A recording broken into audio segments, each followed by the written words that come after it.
क्या है कि सर आज आम जनता हेल्पलाइन की तरफ से सम्मान समारोह का आयोजन किया गया हिंदपीढ़ी मिली सेंटर में जरूरतमंदों को बीच में कंबल वितरण किया गया। नहीं, देखिए ये बहुत अच्छी बात है, हम इनको बहुत मुबारकबाद देते हैं। और मेरा ये मानना है, now the present time I am not a political leader, I know that very well. Politics is not a commitment, it is now the present time it is a dirty management. So my nature, thought, work of pattern, culture, each and everything is social, and I know that very well. Social work is the first foundation of a strong political base. So as a leader I am also social worker. तो जो लोग पूरी तरीके से खिदमतगार लोग हैं, सेवक लोग हैं, उनकी एक सोच होती है कि वो ये सोचते हैं कि नहीं साहब, हमारे घर का बच्चा यदि भूखा भी रह जाए तो चलो उसको हम सुबह का शाम खिला देंगे, लेकिन जो है पड़ोसी का नहीं रहना चाहिए। तो जो अच्छी सोच होती है, तो मैं इनको बहुत मुबारकबाद देने आया हूँ, बहुत धन्यवाद देने आया हूँ, क्योंकि इनकी सोच और मेरी सोच मिलती जुलती है। और जब विचार का मिलन होता है तो दोस्ती होती है, जब विचार में भिन्नता होती है तो विरोध होता है। तो इसलिए मुझे लगा कि नहीं, एक अच्छे कॉज के लिए काम कर रहे हैं, गरीबों के उत्थान के लिए उनको जो है हर तरीके से सम्मान दे रहे हैं। देखिए, सम्मान पैसे से या संसाधन से नहीं होता है, सम्मान हृदय से होता है। और जब हृदय की गहराई के साथ यदि संस्था आगे काम करती है तो उसके साथ परमात्मा भी होता है, भगवान भी होता है। सर, मेरा एक सवाल है, इन पीढ़ी में कोविड के समय में काफ़ी लोग परेशान हुए, मगर यहाँ आज तक इतनी बड़ी जगह है मगर यहाँ हॉस्पिटल का कोई नामो निशान नहीं है। देखिए, ऐसा है ना, बहुत चीज़ें ऐसी होती हैं कि बहुत चीज़ें सियासी चश्मे से आप नहीं देख सकते हैं। ठीक है, आप तो अपनी बात कह रहे हैं, आप मेरे जगह रह के सोचिए कि हमने किस परिस्थिति में, और जितने भी प्रेस मीडिया में मेरे वक्तव्य आए होंगे, और वो जो शुरुआती समय था वो कैसा था, वो बोलने की ज़रूरत नहीं, समझने की ज़रूरत है कि वो समय किस तरीके से एक सियासी चश्मे से सारे परिदृश्य को बदला जा रहा था। तो उस परिदृश्य पर काम करते हुए हमारे जैसे लोग किस तरीके से आए हैं, किस तरीके से राज्य को माननीय मुख्यमंत्री जी के नेतृत्व में आगे लेके हम लोग आए हैं, ये चीज़ें आपको समझनी होगी। सर, 16 तारीख से सेशन शुरू होने वाला है, तो क्या हम लोग समझे कि इस बार मॉब लिंचिंग पर जो कानून बनाने की बात चल रही है उसको प्रस्ताव लाएंगे आप?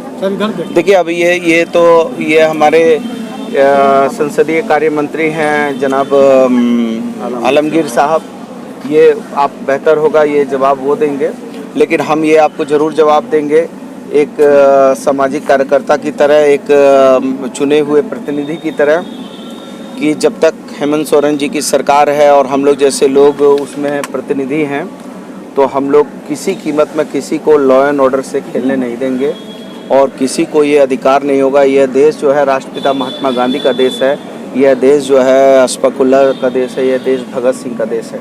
इसलिए किसी को ये इजाज़त नहीं होगी कि कोई भी, चाहे वो हिंदू कट्टरपंथी भी खराब है इस देश के लिए, मुस्लिम कट्टरपंथी भी खराब है, कट्टरवाद को ख़त्म करके उदारवाद, महानता के रास्ते पे चलना और चलाना ये देश की परंपरा है। सर, उसी कट्टरता को खत्म करने के लिए तो जनता मॉब लिंचिंग नहीं, मैं यही, आप बात सुनिए ना, वही मैं कह रहा हूँ। आपको मालूम है मॉब लिंचिंग जब हुआ था, आपको मालूम है मेरा उसमें क्या रोल था?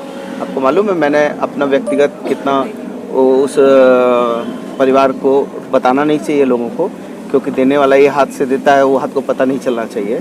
तो आप जरा पता कीजिएगा कि मैंने कितना सहयोग किया। थर्ड वेरिएंट ने दस्तक दे दी है, तो इस बार हम किस तरह से तैयार हैं? नहीं, बिल्कुल हम तैयार हैं। PIC, NICU, हमारा चाइल्ड मदर यूनिट, हमारे बाल चिकित्सक और बड़े चिकित्सकों के एक दूसरे के साथ इलाज की पद्धति को हम लोगों ने अपना लिया है। PSA प्लांट हमारे करीब 73 लगाए जा चुके हैं, तो हमको कहीं से डरने की ज़रूरत नहीं है, लेकिन हम लोग इसके विरुद्ध में लोगों को जागृत भी कर रहे हैं। जी, आम जनता हेल्पलाइन का आज सम्मान समारोह का कार्यक्रम आयोजित किया गया है, जिसमें मुख्य अतिथि के रूप में स्वास्थ्य मंत्री बन्ना गुप्ता जी उपस्थित हुए। क्या क्या कुछ मामले हैं और क्या क्या निर्णय लिया गया है इसमें? सबसे पहले तो आप लोगों को मुबारकबाद देता हूं कि आम जनता हेल्पलाइन का 11वां साल आज मुकम्मल हो गया। 11वें साल का मुकम्मल के लेकर के हम लोगों ने ये प्रोग्राम रखा था। हम लोगों का सालाना प्रोग्राम चलता है कंबल वितरण का, और इस बार भी कंबल शॉल वितरण हुआ गया है। और बन्ना गुप्ता जी को बुलाने का मकसद ये था कि हम लोग हिंदपीढ़ी में रहते हैं, और हिंदपीढ़ी एक स्लम एरिया पड़ता है, और इतनी बड़ी हिंदपीढ़ी की आबादी है, लेकिन एक भी हॉस्पिटल हिंदपीढ़ी में नहीं है। तो मैं आप लोगों के माध्यम से बन्ना गुप्ता जी को ये संदेश पहुंचाना चाहता हूं कि कम से कम हिंदपीढ़ी क्षेत्र में एक सरकारी हॉस्पिटल की ज़रूरत है, उनको पूरा करें।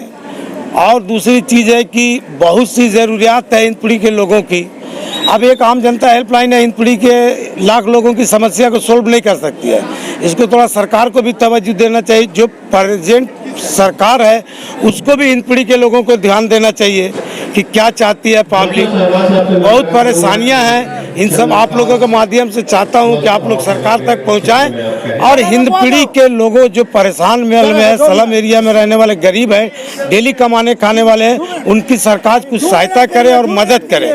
यही आप लोग से आग्रह है कि आप लोग सरकार तक हम लोग का मैसेज पहुंचाएं। शुक्रिया।